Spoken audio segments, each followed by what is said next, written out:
sa pag-iimbestiga. Mahalaga dito po sa Kongreso, hindi tahimik, transparent.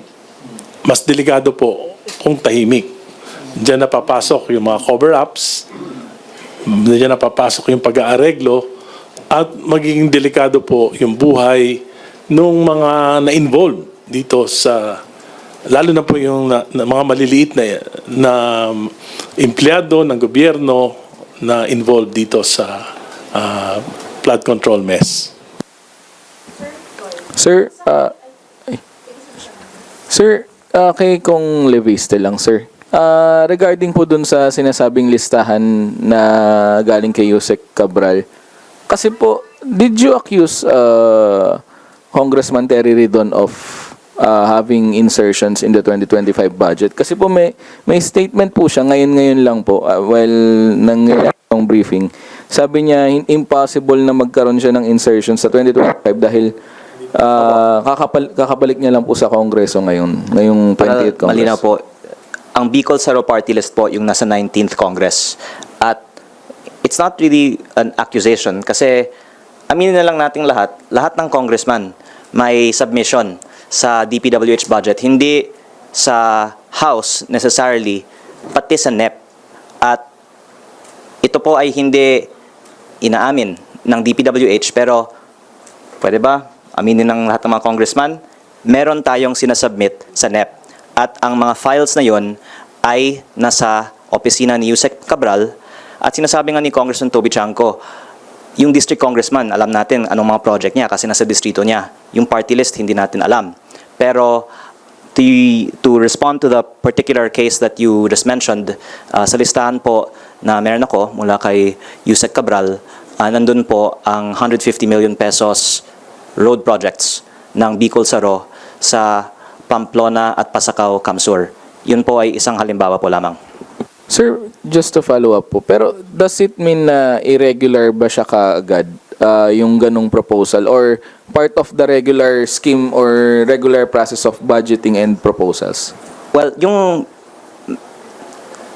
maaari ko lang sabihin is hindi inaamin ng DPWH na ang mga congressman ay hinihingan at nagbibigay ng 150M kada congressman sa National Expenditure Program. At muli, pwede niyong tanungin kahit sinong congressman. Lahat po kami ay hinihingan ng submission para sa aming mga distrito o party list allocation. Pero officially po, kahit sa 2026 budget hearings, sa NEP, sinasabi nila agency submission yung NEP.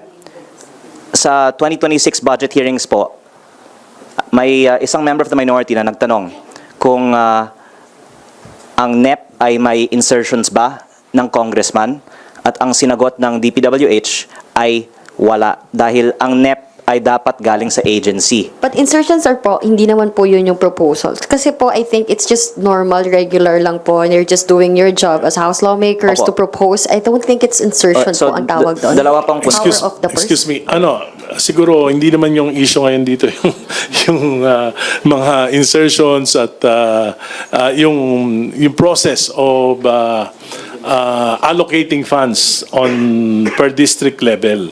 So dito ngayon, non-issue ngayon, magugulo lang tayo Sir, pagka pinag-usapan natin yung mga insertions, diversions, dahil maraming maraming process na sa budget preparation pa lang nakikialam naman. For example, sa budget preparation sa local districts, nakikialam talaga ako kasi gusto ko yung mga proyekto ron tama. Kung pwede kong duktungan lang, sir, sa topic on the files of Yusek Cabral, hindi alam ng taong bayan ano yung 150M submission ng bawat congressman. Kaya kung isa publiko ang mga files na ito, magkakaalaman na ano yung 150M na isinumite ng bawat isa sa amin taon-taon.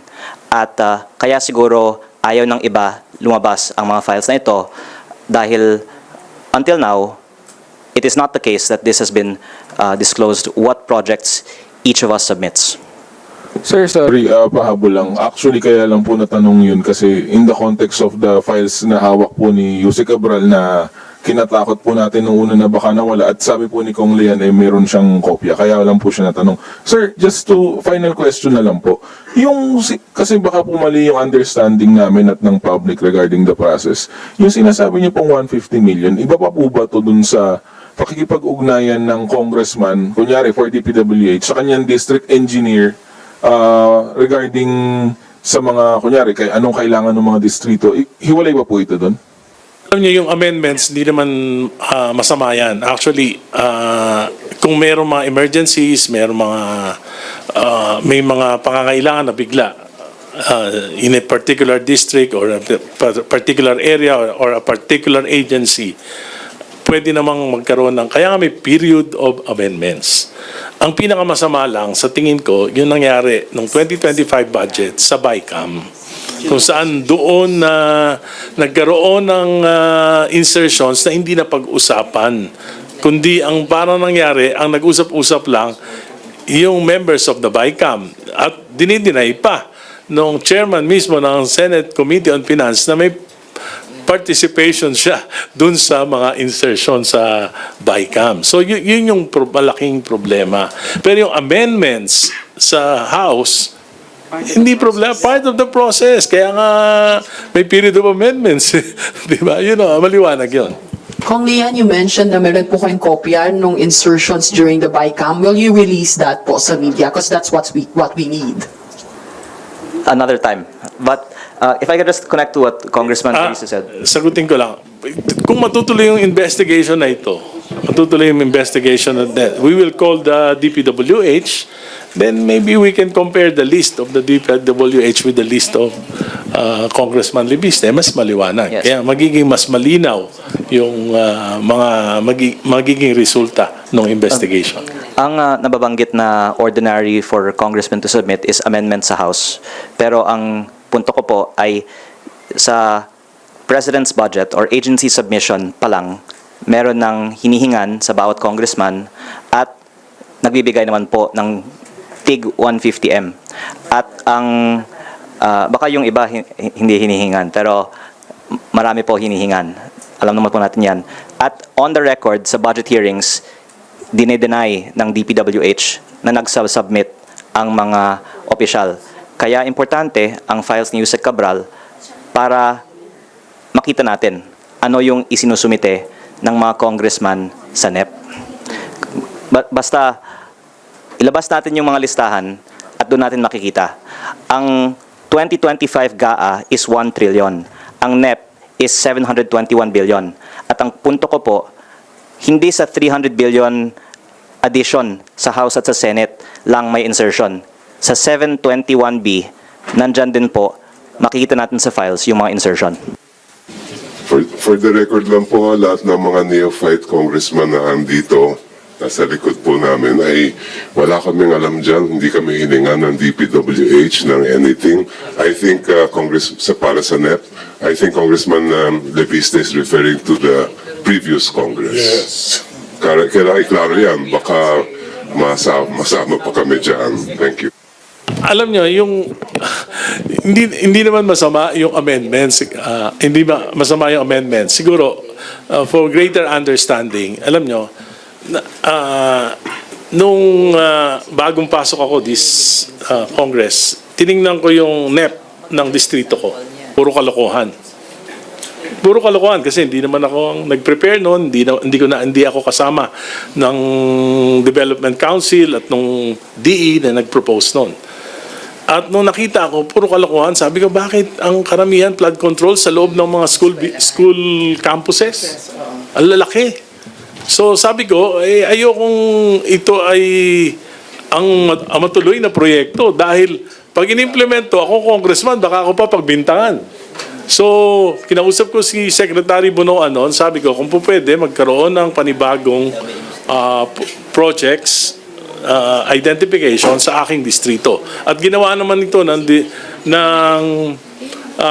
district engineering coordination with other stakeholders. At kasama ako. In fact, nakapag-identify kami ng mga importanteng proyekto na hindi nagagawa for so many years that means na For example, yung C3 Road na billions of pesos ang nawawala dahil sa baha. So nailagay namin yung proyekto. So hindi masama yung amendments. And nakausap ko dyan si Yusek Cabral tungkol dyan.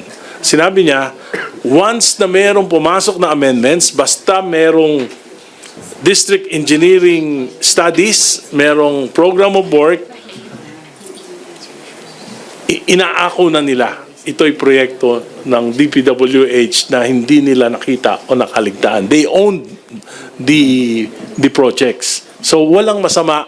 Ang masama lang, kung merong mga insertions, may mga amendments, pag nakita mo, ghost project pala. O kaya substandard project. So madali namang makita yun. Kaya lang kailangan mo isa-isahin.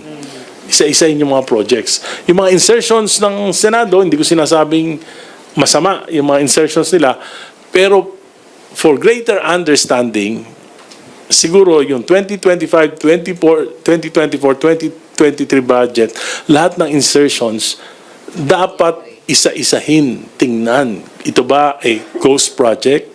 Ito ba ay substandard project? Kasi kapalit ng mga naipasok ngayon ay yung mahalagang mga proyekto like PhilHealth, PDIC, yung mga proyekto na flagship projects funded by foreign government na inalisan ng equity. So dapat talaga yung 3 taon na yun ang pinakamalaki kasi, no?